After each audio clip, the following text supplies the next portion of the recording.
in the last year, I've actually had a couple of changes that didn't make it into videos. There might be multiple reasons for that, but one of those is that the change simply isn't significant enough or doesn't warrant enough of an explanation to be able to create a whole video about it. Number one, that it can be too complex to make a video about it myself, and that you might need outside information that I can't really look up for some reason. So let's go through a rapid fire of this. I've actually got a note of which topics they are right here on my 3DS, and let's get started there, because the 3DS has been a part of my life since like childhood. Let's keep it at that. I got this 3DS XL as a gift and loved playing the Super Mario 3D Land and some AR games and cartridge games on it. But recently I took a bit of a liberal step. I decided to hack the thing and install some custom firmware on it. This basically allows a lot of software to run it that shouldn't normally do so. So let's go through some of it. As you can see, here's my 3DS opened up as is. So we have our folders for 3DS, DS, games, homebrew and system applications. This is a cartridge game I've got in. It contains word puzzles, Sudokus and the like. So let's go back to the homebrew folder. I've got quite a couple icons here that might seem odd to those who don't use a homebrew 3DS. Now let's get started by saying that homebrew can be a complex topic depending on the version of 3DS you have, but the risk of breaking is slim but not zero. We do get here FBI, which is a file manager for the 3DS. I can manage and delete files using it. This is a save manager I've never opened up. The universal updater where you download and install applications. The Anemone application, which is where you download and manage your themes. FTPD, which is used to connect to a computer. And the Homebrew Launcher. These are the default applications you get. So the Homebrew Launcher, if we go in there, there are some applications that run as 3DSX files. And I've got those in the Homebrew Launcher to launch them. I've got the Google Chrome TRX game, and I'm just going to deliberately go over because there's a lot more to explore. I've got 3DS Web, which is kind of an HTTP server, which I don't really use too much anymore. I've got my music on my 3DS. I actually legitimately own the music in this folder, which is called Oc Vorbis, and contains the albums and singles that I bought on Bandcamp. Exit out of that, and we are back at the Homebrew Launcher, which also carries a GBA layer, which we didn't really use too much, and the notepad, which actually can load in our notes. And exit here and go back to the Homebrew Launcher to have also the Nintendo DS forwarder.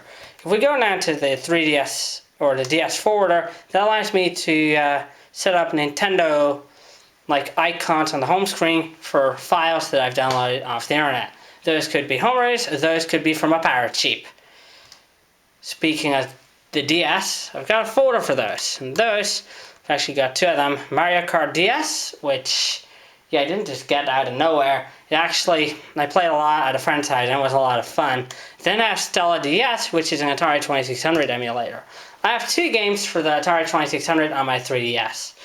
At the moment, because it's limited because I only have a 4 gig SD card, I'm intending to get a 16 gig or 32 gig any day. This is version 8.1 of Stella. There's a special folder again, which contains Pitfall and Yar's Revenge, which, yeah. I didn't really realize when I was making this video that you have to actually hit the button there.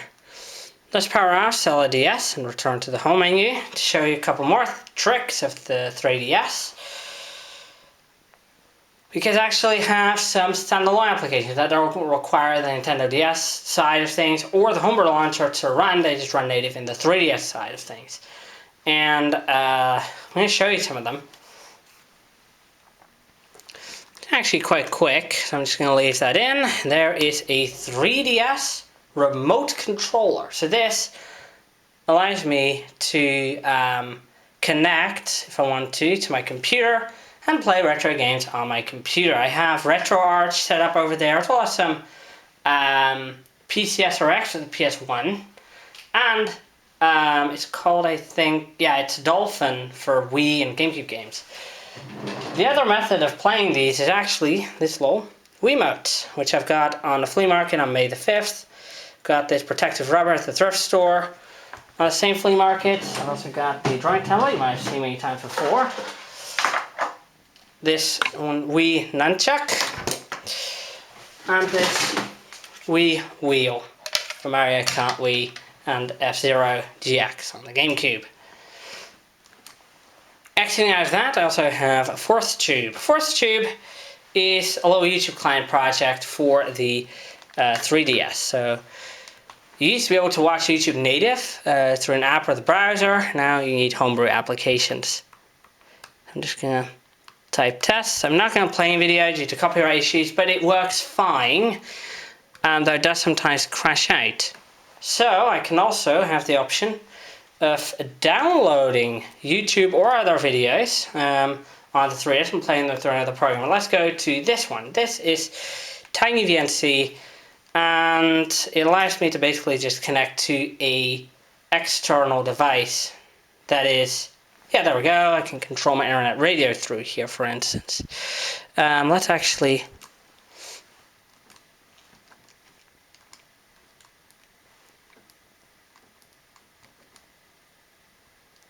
exit. There we go. There's the application for the video playback. So I download YouTube videos on this. I'm immediately 144p. Then I can play them back. And of course, they have a folder of their own, and they're either H.264 or MP4. MP4 is the standard supported, but H.264 works fine too. These videos take up the largest chunk of storage and are perhaps the main reason why I'm looking forward to getting a larger SD card. I can play my videos there again, not going to play anything because of copyright issues and the fact that YouTube doesn't like people downloading their videos. The final application I've actually got is called Scratch Everywhere. I'm not going to show it because it has some glitches, but it should allow me to play my Scratch projects on the 3DS. So that's basically what I use my homebrew 3DS for. Let's move on to the next thing that I've got to talk about. Now with that 3DS nice and out of the way, let's talk about some more music related things I've done. And those are a new switch box and a new turntable. Because this is my old switch box, except it's been covered up because now it serves a different purpose, which I'm going to go about later. Behind this sticker I've put on, or post-it or whatever, were some buttons that allowed me to switch between inputs until it started acting up a bit. Now the buttons have gummed up a bit and they're not that reliable anymore. It actually has 4 inputs and an output here, and an input-output hybrid here. I can plug something in here that is an input device and then it gets output to here, or I can select one of these devices and have it go out of here to headphones. That switch box has since been replaced using this 4-way switch box, which uses a rotary dial instead. It should be a bit more reliable. It also feels a bit heavier. And of course it has the same for inputs, but as you can see, no headphone jack. Now I ended up actually solving this in quite the clever way using the old switch box, because on the back the output just connects straight through to the headphone jack on the front. So I could plug the output from this switch box into my tape deck, and then also plug the output from this switch box into what's called an output on this switch box here, but it becomes an input so that the headphone jack can output to an audio cable connecting to my graphic equalizer, or it can connect to my mono headphones. Those haven't changed at all, they're the same thing still. So that's that. I also got a turntable change here. This is the Akai USB turntable. I don't exactly know the model number. I'm going to put it in the video later on. But the main difference is I don't use the USB too much, but it is a fully automatic turntable that can accommodate singles and albums using this button and this one, and this 45 adapter from the old turntable. And unlike the old turntables, it doesn't actually have brittle plastic, though I am going to need to clean off the stylus before I use it. So that's basically the changes in equipment in the audio setup that I've got. Another pair of changes, first of all, the topology of the system has changed. I used to have the tape deck connected to its own input on this amplifier, but I ended up moving it to the fourth input on this switch box instead, because we already have the little adapter here to do so. It actually has a 3.5 on the back, which I can use to plug stuff into. But I can also plug in via this cable if I want to use the equalizer into speakers. So yeah. Another thing that has changed, I used to have a smaller iPad than this, if you can believe that. This is my new iPad. It's a bit newer than the old one, still second hand, but you know, the old iPad has been broke, scratched up, it's been very slow, and yeah. So I ended up getting this new one, the charger cable here as well, because I used to have an adapter from USB-C to Lightning that died as well. That's a temporary solution. There's nothing as permanent as a temporary solution apparently. So that microphone is the same thing though. So yeah, new iPad, which worked very well both with the old and the new apps. And I ended up deciding actually to no longer use that for YouTube, because I caught myself watching YouTube videos a bit too much, either on this iPad or on my phone. Generally trying to reduce my screen time at the moment, both to increase focus and to reduce the cost of operating the phone, because it's a prepaid model. So there's that. I'm going to talk a little bit later about my long-term plans related to screen time, but for now, a more immediate purchase I've got to make. This switch box works fine as an adapter from 3.5 to tulip ports, but it's bulky, it's very big, and it doesn't really serve a purpose beyond that anymore. So a lot of it is just dead weight. So I actually intend to replace that very shortly with one of those little female tulip connector to female 3.5mm jack dedicated adapters. So that it doesn't really take up a whole bunch of space. However, I'm going to put this back in my setup before I talk to the next point. Next topic, the desk light, the Casino desk light I was showing in a previous video.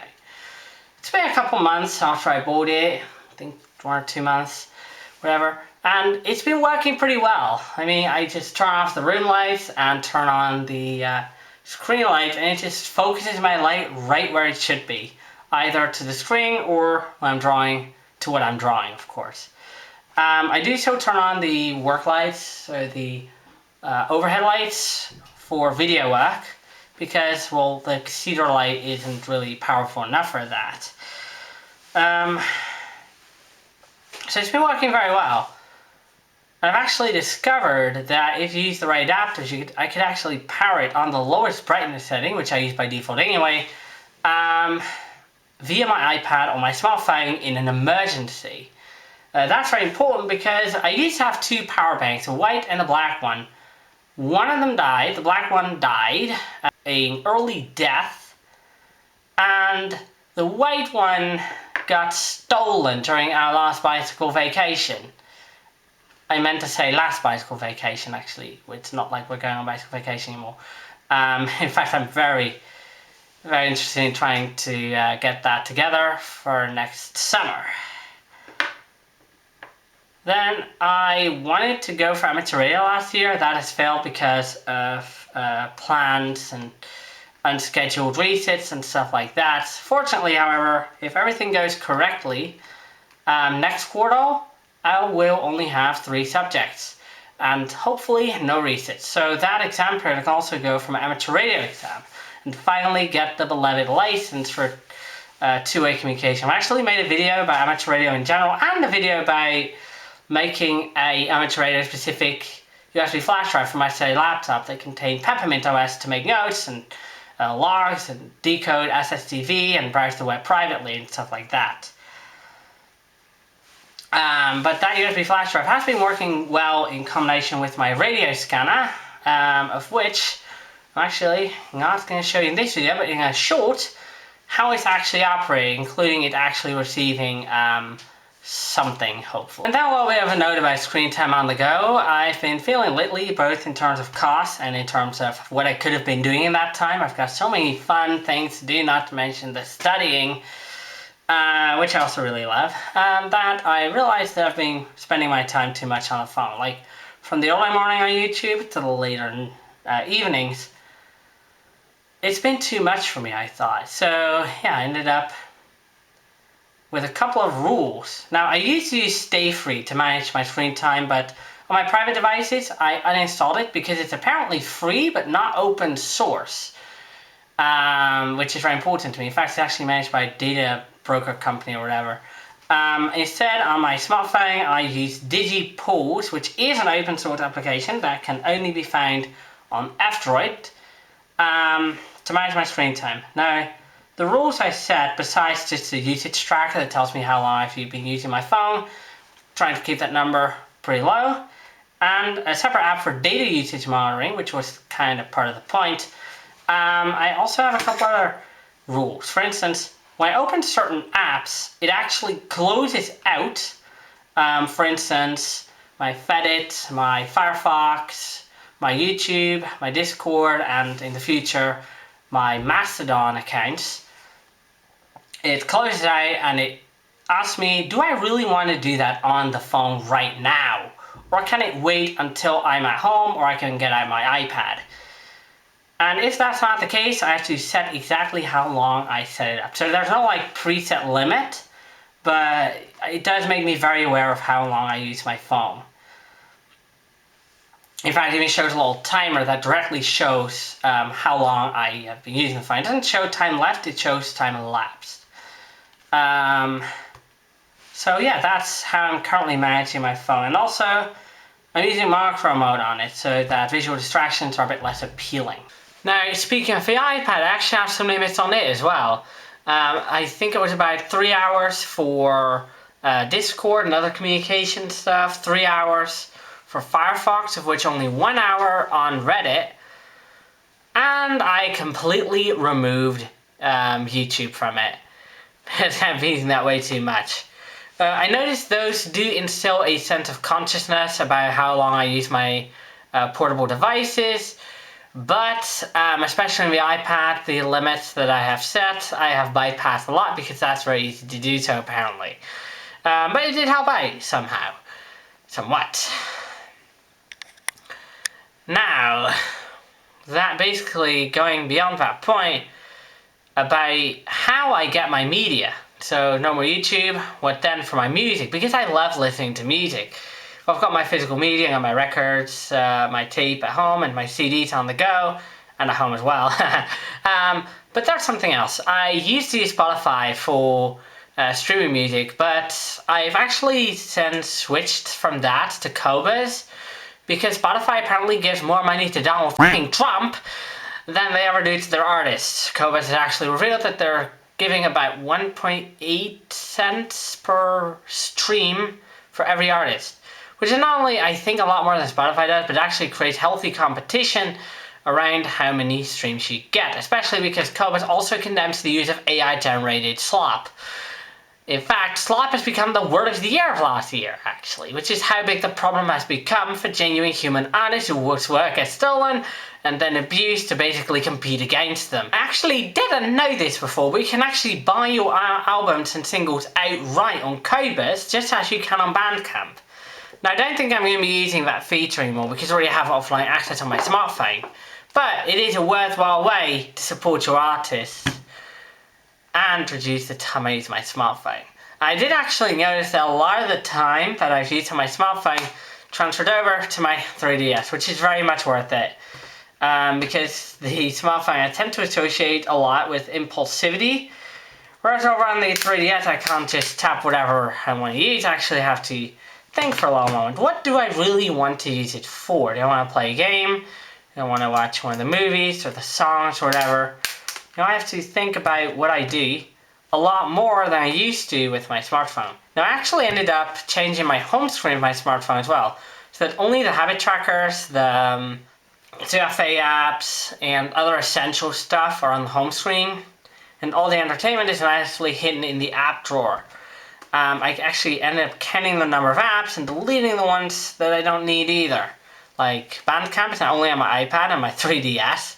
The Bandcamp music. I ended up removing YouTube Studio, TuneIn Radio, which is not only on my Raspberry Pi at home, and stuff like that. I can reinstall them when I need them, but it allows you to be a bit more mindful about how you use your applications. And I don't really take any specific measures on my computer because, well, there's a lot of different ways and reasons that I use my computer. So there's no real time tracking on there. At least at the moment. I'm going to install an activity monitor, but not a website blocker or something, just something to monitor my activity as I use my computer to get a bit more insight in how I do so. And one last note is that I've been trying to remove Google and other US services from my life as much as I can, with the exception of YouTube and other publishing platforms, of course. So for instance, my search engine, I used to use Google, then I used DuckDuckGo, and now I'm going to be using a Quant, a French search engine which is very much focused on privacy first. Another example is my cloud services for photo storage. I used to use Google Drive for this, but I've switched to Infomaniac's Key Drive. I'm going to be switching over my mail accounts. I'm not disclosing exactly which one it is in this video, of course. I've moved my calendars to a completely local system, so no more syncing with my Google account or whatever. And those little steps to achieve digital independence from American big tech companies. In fact, eventually, when this phone is going to get a bit slow and it's time to replace it, I'm actually going to be getting a European phone like a Vala that carries Linux instead of Android, and then I'm going to use a compatibility layer to use Android apps on Linux, just like you would use Proton to run Windows games on Linux. Same idea.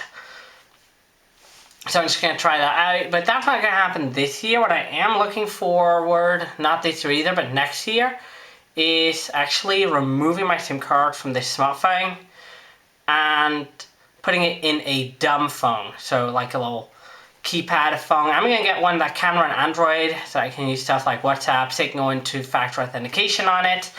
But no more YouTube, no more Google, no more, it's not going to be as easy to use the internet as it was before on 4G. So that's going to save me a lot of money and a lot of screen time as well. So those have been just a couple little notes that I wanted to make. Maybe there are going to be some more to make as well later on. So see you another time. Bye bye. I hope you've enjoyed this video. If you do, please give a thumbs up and share this video with all your friends, and perhaps consider subscribing to my channel. Thank you, and I'll see you next time.